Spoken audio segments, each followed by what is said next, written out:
খুব একটা সহজ কাজ নয় নারী হয়ে বেঁচে থাকা। মন্দ মেয়ে হতে গেলেও বুক ভরা সাহস খুবই প্রয়োজন। যারা সত্যি ভাবে আর 5 জনের কথা লোকে কি বলবে তা নিয়েই কেটে যায় সারাটা জীবন।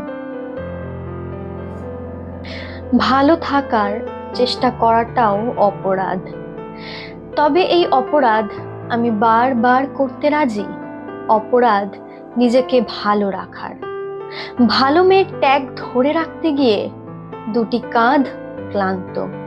ক্লান্ত আমার মন, যেগুলো করার ছিল না ঠিক সেগুলোই আমায় করতে হলো। আমি ক্লান্ত, আমি অসহায়, আমি আবার চণ্ডাল। আমার হাতে মৃত্যু, আবার আমার হাতেই জন্ম। জন্ম মৃত্যুর মাঝে আমি।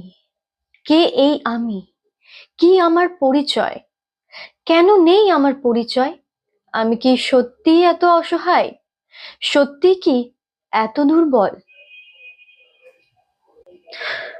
সমাজ আমায় বলবে কি করব আর কি করব না। সত্যি কি এত অসহায়? না, অসহায় মোটেও না। নারীর শব্দকোষে পারি না বলে কোনো শব্দ নেই। অসহায় নারী নয়, অসহায় নারীর পরিস্থিতি। আমরা যত শক্তিশালী সেলফ ডিপেন্ডেন্ট নারীদের দেখি, তারাও প্রাণবন্ত লড়াকু মানসিকতার নারী। পুরুষতান্ত্রিক সমাজে এক চুল মাটি খসলে মাটি চাপা পড়তে হয়। অসহায় হয়ে মাটির ওপর বেঁচে থাকা থেকে মরে যাওয়া অনেক শ্রেয়। প্রত্যেক দিন খবরের কাগজের কোনায় কোনো না কোনো অত্যাচারিত নারীর খবর আমরা পাই।